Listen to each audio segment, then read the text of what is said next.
और जैसे कि आप देख पा रहे हैं कि आपके सामने मैं आंकड़े रख रही हूँ, 7 सीटों के रुझानों में कांग्रेस पार्टी 3 सीटों पर आगे नजर आ रही है और 4 सीटों पर जो है बीजेपी जो है बढ़त बनाए हुए है। सलूम्बर में, झुंझुनू में, टोंक में और खीवसर से बीजेपी के जो उम्मीदवार है वो आगे चल रहे हैं। 7 ही सीटों के रुझान लगातार सामने आ रहे हैं और टैली लगातार बदल रही है, टैली में आंकड़े लगातार बदल रहे हैं और ये आंकड़े बता रहे हैं कि 3 सीटों पर कांग्रेस और 4 पर चल रही है बीजेपी आगे।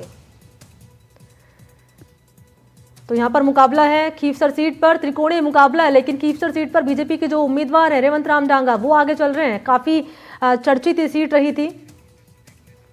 और इसके अलावा बात कर ली जाए, दौसा की सीट हो गई, झुंझुनू की सीट हो गई, देवली उनियारा की सीट हो गई, 84 सीट हो गई। इन सीटों का भी चुनावी हाल लगातार आपके सामने रख रहे हैं। एक बार फिर से लिए चलते हैं, प्रवेश जैन मौजूद हैं, 84 सीट भी उनकी मौजूदगी है। इसके अलावा टोंक सीट से रवीश की मौजूदगी, विपिन सोलंकी मौजूद हैं उदयपुर से और देवेंद्र की मौजूदगी है दौसा से। विपिन, आपके पास एक बार फिर से आते हुए, यहाँ पर क्या अभी रुझान सामने आ रहे हैं, कौन आगे चल रहे हैं?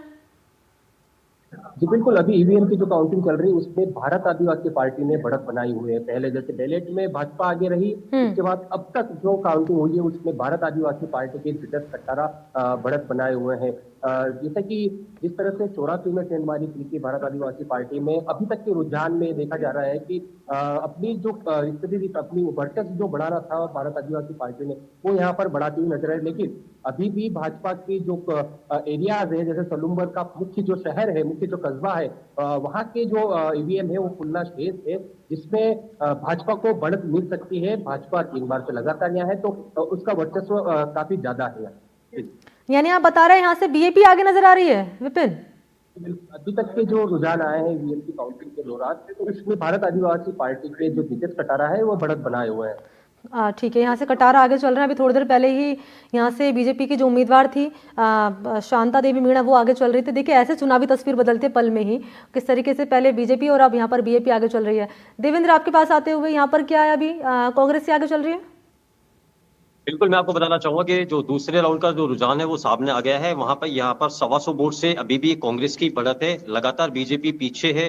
कांग्रेस के जो डीसी बैरवा हैं वो अभी 125 वोट से दूसरे राउंड के अंदर आगे हैं। बीजेपी हालांकि पोस्टल बैलेट के अंदर आगे रही थी, लेकिन जैसे ही 2 ईवीएम के जो रुझान सामने आए उसके अंदर 125 वोट से डीसी बैरवा आगे चल रहे हैं। जी मनी, लेकिन वोट का मार्जिन कम हो गया है, पहले 940 से अब 125 सीट पे पहुंच चुके हैं।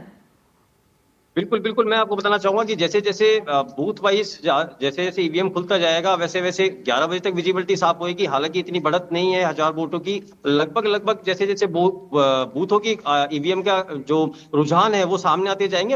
अभी कांग्रेस का जहां जहां कांग्रेस का प्रभाव है वहां के बूथ खुले हैं। बीजेपी का आएगा तो विजिबिलिटी धीरे धीरे साफ हो पाएगी। 11 बजे तक पूरी विजिबिलिटी साफ हो जाएगी कि आखिर रुझान के अंदर कौन आगे। हालांकि कांग्रेस और बीजेपी दोनों की प्रतिष्ठा की सीट है दौसा हॉट सीट। इस पर सचिन पायलट और क्रोडीलाल मीणा दोनों की प्रतिष्ठा दांव पे लगी है। धीरे धीरे अब रुझान सामने आने, हालांकि दो राउंड के अंदर कांग्रेस आगे है।